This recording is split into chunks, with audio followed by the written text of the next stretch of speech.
السلام عليكم يا حبايبي، عاملين ايه؟ هنخزن بقى النهارده بسله.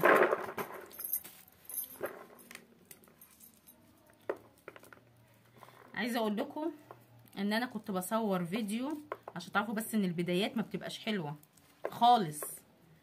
كنت بصور فيديو وانا بعمل سردين حادق، يعني بحدقه كده يبقى سردين مملح. وجبت السردين وشطفته وبعدين ايه، حطيت عليه شويه ملح، وحطيت تحتيه كده ايه، تحت المصفى حطيت تحتها طبق كده عشان ايه، ننزل بقى اي حاجه منها كده، يعني عشان نخلي لون حدقوه يبقى حلو ناكلوه قبل ايه رمضان. وغسلت السردين ورشيت عليه رشه ملح وحطيت تحتيه طبق كده عشان ايه، ينزل الدم اللي فيه وينشف وخلله.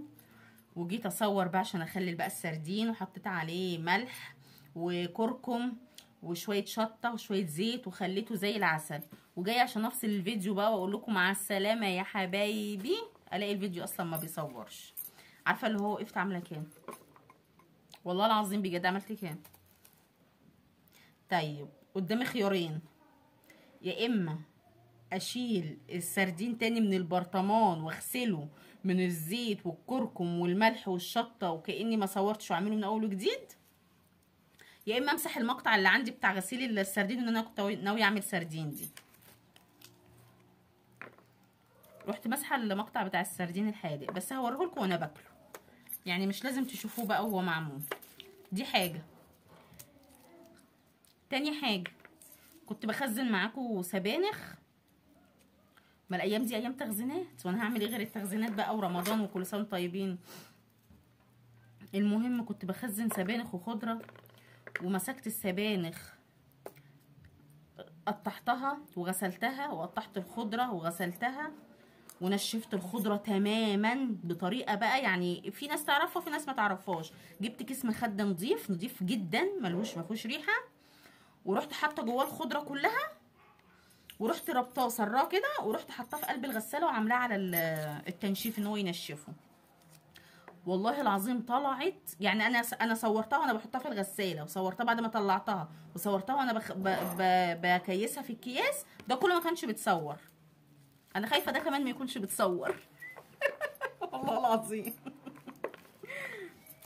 بقى برضو قدامي خيارين، يا اما اضيع كل تعبي ده وغسيلي في السبانخ وتقطيعي وتكييسي وكل ده، يا اما ارجع اعمل من الاول. قلت والله ولا انا عامله من الاول ولا انا حاسفه، هنزل لهم الفيديو على ما هو وهقول لهم اللي حصل. فانا حبيت بس اوضح لكم ان لو في فيديوهات نزلت لكم ملهاش بقيه، انا حكيت لكم البقيه. البسله كنت جايباها معاكم في السوق وقلت لكم يعني على سعرها. كانت الكيلو اللهم صل على النبي، الكيلو كان ب15، بس الست ادتنا ال2 كيلو ب25. ال2 كيلو ب25. والجزر انا عارفه ان انا ماليش تصوير، عشان اوريكم الجزر لازم الدنيا تتهد. والجزر وهيحصل ايه يعني لو قلت الجزر من غير ما اوريكم الكيس؟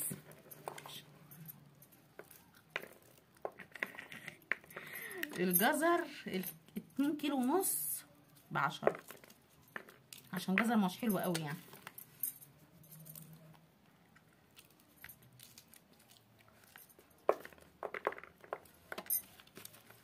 خزنته يا ولاد. انا نفسي اخزن طماطم بكميه محدش يتخيلها، والله العظيم.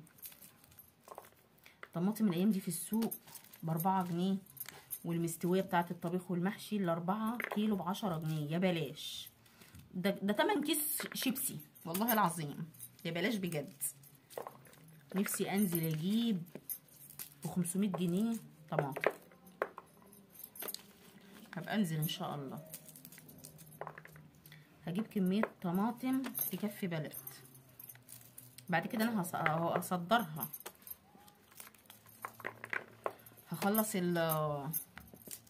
هخلص البسله دي، عشان ايه كتير قوي، ولا كتير ولا حاجه، ده اللي هم 2 كيلو. والله ما انا عارفه هما كام. 2 كيلو ب25. هخلصها وارجع لكم تاني. ايه رايكم يا ولاد في الفيديوهات اللي انا بعملها؟ حلوه ولا مش حلوه؟ والله العظيم لازم اقرفكم. يا انا يا انتوا على اليوتيوب. حطوا لي بقى تعليقات، حطوا لي لايكات، واعملوا لي حركات، وقولوا لاصحابكم واصحاب صحابكم عني. قولوا لهم تعالوا نشوفوا عبير داخله جديد في اليوتيوب مكسره الدنيا بسله. هفصص بقى عشان ما اطولش عليكم وارجع لكم. جوجو جايبه لي قهوه، هتعمل لي قهوه عشان انا شربتش الصبح ومصدعه خالص. جوجو حبيبه ماما، صوت جميله، سكر ماما يا ناس. اسم الله يا ناس. نجيب البن طبعا عشان افضيه كده عشان اعرف اخد منه. جبت واحد صغير احمد الشيخ كده لحد ما انزل اجيب حاجه رمضان. رمضان. ماما هحط لك معلقه دي. لا لا لا، نص معلقه سكر دي. هاتي كده. بص انا بشرب نص سكر. شاي. واحدة قهوة هرمية، 2 واحدة هرمية، نص واحدة هرمية. مش عارفة. هاتي كوباية القهوة امليها لي مية كده. خدي معاكي، خدي معاكي. احلى كوباية قهوة من جوجو. الشرح وانا ماشية. لا حلو. الشرح وانا ماشية. جميلة، تسلم ايديك. خلصت البسلة، بنعمل بقى الجزر. هو انتوا بتحطوا الجزر يا ولاد على البسلة ولا بتحطوا الجزر لوحده والبسلة لوحدها؟ بتقطعها حتت صغيرة كده. والله بتتحط. وعارفين مين هيصور واحنا بنجيبوا حاجة رمضان في فتح الله؟ مين؟ قولوا مين؟ جو. عشان انا بعرف اصور. ادم لما بيصور بيتني يعمل الكاميرا كده، ومصطفى مش بيحب يصور.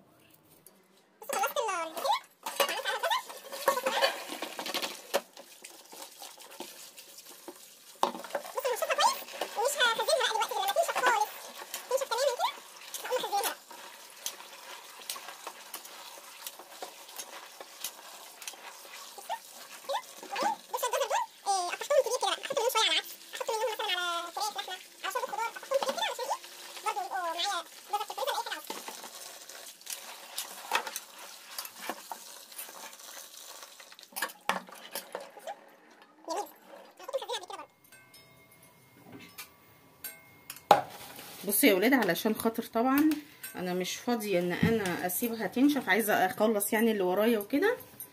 فبصوا دي فكره انا كنت بعملها علشان انجز. ده كيس مخده نضيف اصلا، هو جديد انا مش بستخدمه انه صغير على المخدات عندي. فانا بعمل ايه؟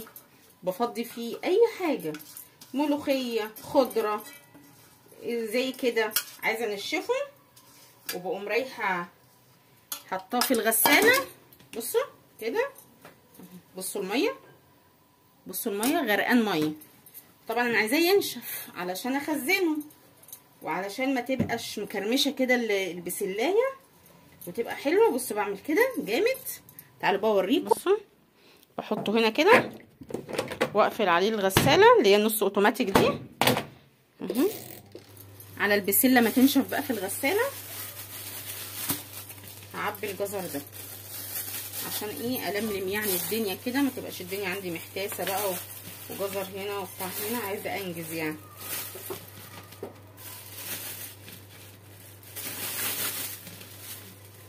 انا هحطهم على كيس واحد، ولما عاوز هاخد من الكيس يعني، مش هعمله على كام كيس بس.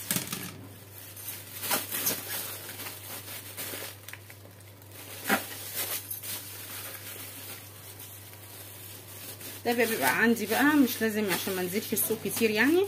بيبقى عندي احط منه مثلا شويه على عدس، شويه كام وحدايه كده على الفراخ، على اللحمه، شوربه خضار كده، كوسه وكلام من ده يعني. فدي بتبقى جاهزه معايا.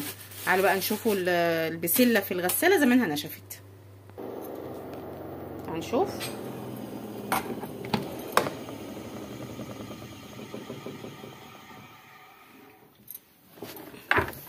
مية مية. ده حتى كيس المخدة ذاته نشف. بصوا البسلة اهي، دي طريقة تنشيفي في اي خضار. بصوا والله العظيم عسل، ما فيهاش نقطة مية، ما فيهاش نقطة مية فعلا. هخزنها بقى كده. بصوا كده.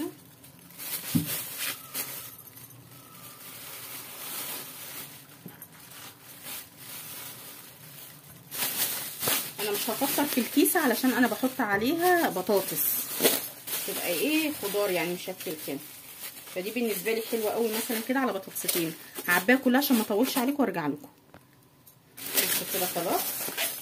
ده انا عملت كيس كبير بتاع كيلو كده، علشان ساعات بيبقى مثلا لو هعمل اكل يكفي يومين، لو عندي ضيوف ولا حاجه اعملها كده بسله مع لحمه ولا حاجه. فده انا عملته اكبر من اكبر واحد. بصوا عملوا معايا كام كيس، دول 2 كيلو بس. وطبعا دي كده خلاص خلصت البسله وخلصت الفضفضه معاكم. ايه رايكم بقى؟ بصوا البسله ناشفه ازاي، الكيسه مش مبلوله. والله طريقه جميله جدا. جربوا بس الطريقه ديت كده، ان انتوا تنشفوا اي حاجه مستعجلين عليها في الغساله، وقولوا لي رايكم ايه.